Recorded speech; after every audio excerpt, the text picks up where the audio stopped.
So one day I was talking to this girl. No, this story is not made up. She asked me, "Hey Harry, what type of autism do you have?" So I responded with, "Type 2. She then extremely earnestly asked, "What does that mean?" And so then I said, well, type 1 autism is where you trains a bit too much, type 2 autism where you anime a bit too much, and type 3 is a mixture of both but you're also transgender. Anyway, how does this relate to the topic of this video in any way? Well, I'm autistic, and the only people who are up to date with this drama are autistic and unemployed people. For those of you who are employed and keeping up to date with this drama, then I hate to break it to you, but you have undiagnosed autism. If you don't know what's going on with Pedev and Sophie Stardrop, well, it's basically the most important thing going on in the world right now. Russia and Ukraine, they fucked up ages ago. Donald Trump drama, not nearly as important as this. Essentially, Sophie is a, in heavy air quotes mind you, game developer of a Peak Simulator inspired game with old heartstrings, a young... Pedev recently redesigned a very generic looking character in Peak Simulator so that she looks just as generic as before, and Sophie also happens to have a similarly generic looking character in her game. Anyway, since Pedev is probably the easiest person to pick on ever in the whole history of planet Earth, she claimed that he copied her work, even though that she apparently ended up plagiarizing his work or some asset or whatever. Guys, this is a very important drama, but just not really important enough for me to care about much. Anyway, so I'm gonna bring my games into this for a sec, because I literally always do. I mean, my friend could be telling me about how his dog died, and I'd say, well, at least you'll be able to get a new dog in the latest 7 days to escape. Anyway, I've been developing a game that's sort of kind of like Peak Simulator, and I usually describe it as Hitman X Persona, driven by a Steinscape, well, Bokomachi-inspired, character-driven, emotional narrative. And that doesn't really get nearly as much attention as I made Peak Simulator but better and in a short amount of time, as if that's not the easiest fucking thing for any game developer to do. And so I just go around saying that, even though it's not really true, and that's what Sophie's doing.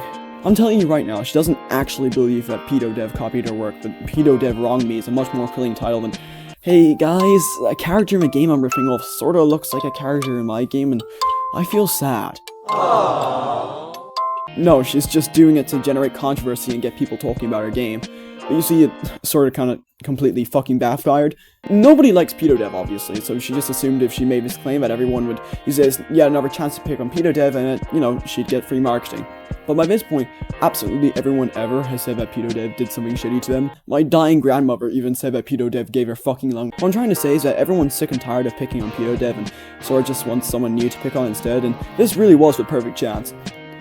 So yeah, what she did was a marketing stunt that backfired on her greatly.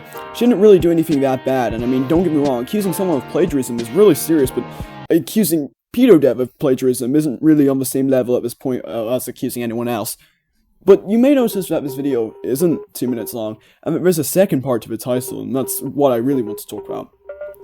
I've wanted to say this ever since I saw her initial video about heartstrings, but I knew that everyone would kind of just think of me as a dick, so I just said something like, oh yeah, you can totally make this very ambitious game super quick as your first game. Yeah, but now that everyone thinks that she's a dick, I guess I can just say whatever I want. So I've been making games for 6 years. I've taken several courses on everything from graphic design to marketing. I've listened to every single GDC talk, watched every single episode of GMTK, studied writing, music theory, piano. I've always tried to improve my skills.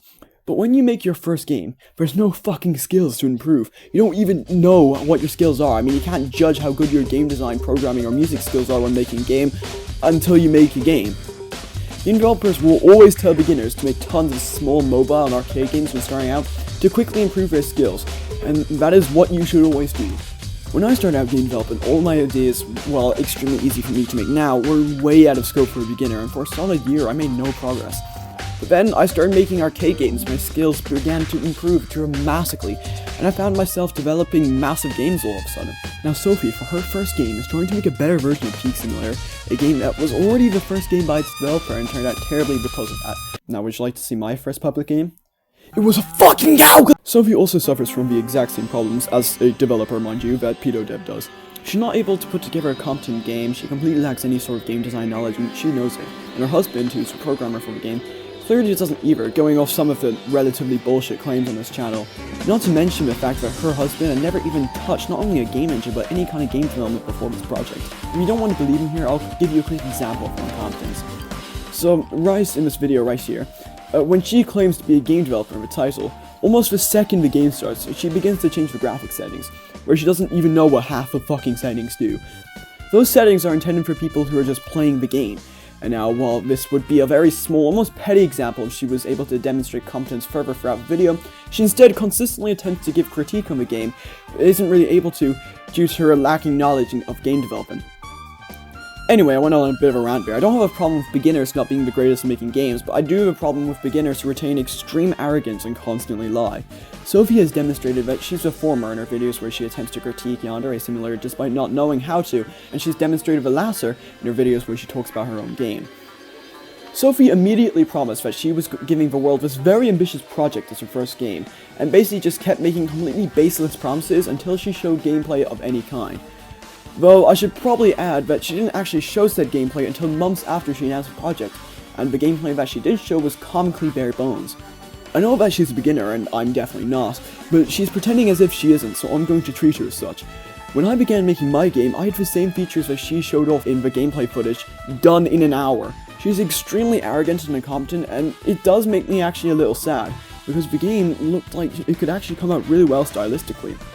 Anyway, that's all from me. I know this isn't really the type of content I usually make, but my ego was just so desperate to say, haha guys, I fucking called it.